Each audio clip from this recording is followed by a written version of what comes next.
Alright, my name is Anna Richner, and I will be presenting on social class and language usage. So first and foremost, we have the comparison between the two topics, and after researching, it was interesting to see how the way that people talk, the words that they use, the grammar that they use, is strongly influenced by one's social class. So here I wrote class breeds language use because it is so true. If someone is highly educated and has the privilege of learning and growing and having to communicate in a professional manner, then they will definitely be able to do so. But on the contrast, those of a lower class do not have the same privileges, and they may struggle with developing words or knowing what to say. So that's the comparison between the two. Okay, so now to really clear up what the problem is here. So the lack of resources that one has, the lack of opportunities based on what class someone is in, is going to affect how they speak, how they present themselves, or how they think and communicate. So it really is an unfair advantage because of what people are exposed to, what they have, their means, per se. So, as stated here, the lack of resources mean improper grammar. It really isn't fair for those who don't have resources, who don't have an education or an opportunity to learn. They will perhaps always have a lower way of communicating, of sharing their thoughts, of presenting themselves. So that's the problem here that needs to be addressed and perhaps changed. So now that you're really aware of the problem of the comparison between the two subjects I'm discussing, who am I really talking to? Who's my audience? Like, who does this relate to? And in all honesty, it can relate to anyone. It's all social classes, it's all human beings, everyone communicates, everyone uses words and has different languages and ways of talking. So really, it is concerning everyone in this world. And it just depends on which class you are in or what your circumstances are, that this topic will be defined by you. So by what class you're in, your language usage will be either sufficient, improved, or maybe lacking, but it definitely concerns everyone.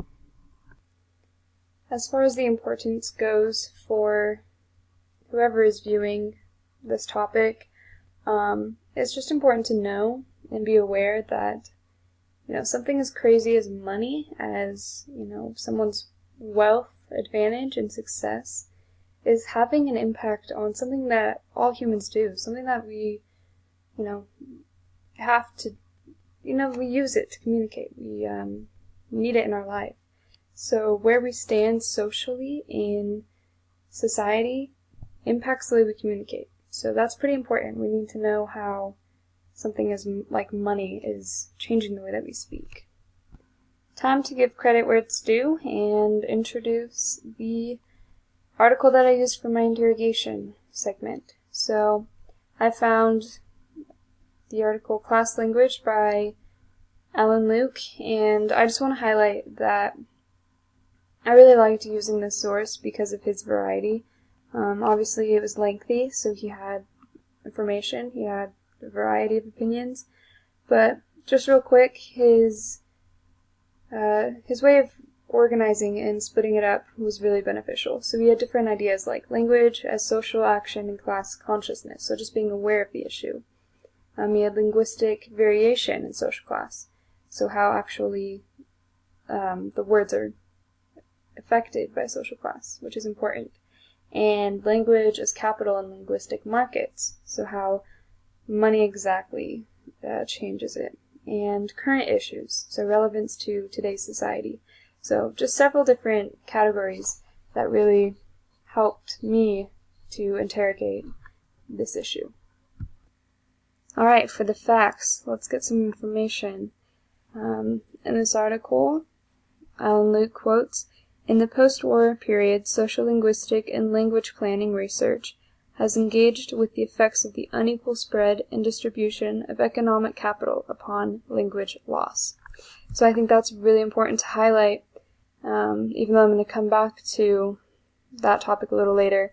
It's just important to know that even dating back to post-war times, the language use was being affected, based off of how much money there was available, the economic capital, as it quotes. Language was beginning to diminish. It was faltering and obviously being impacted by the resources that were available. And again, the lack of money was causing a loss of language abilities.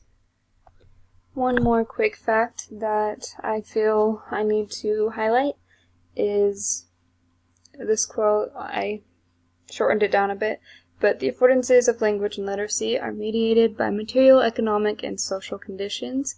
And it goes on to talk about class location and cultural history or background. So where someone is raised and how they are raised obviously ties into social class. So again, I know I've said it a lot, the resources available and just the environment they're around, their neighborhood, their friends, their family, their teachers, the education they receive, just their cultural environment and their influences of daily life also affect the way they communicate, and those situations are obviously impacted by the economic success that is available. For the definition, so defining words can be a little tricky just because individuals of different social classes will obviously understand words differently based off of what education they have. But for this article, it defines social class as a form of structural economic success or the abundance of valuable material possessions. So it's a lot of the tangible things, the items. So of course those who are wealthier and more successful will have the privilege of having a greater education, and with a greater education they will be able to understand more things and learn more things, and therefore have a greater knowledge of words and just have that better education. So we know the definition of social class, but it really is important to point out that language is defined by social class as well. So why is this still relevant today?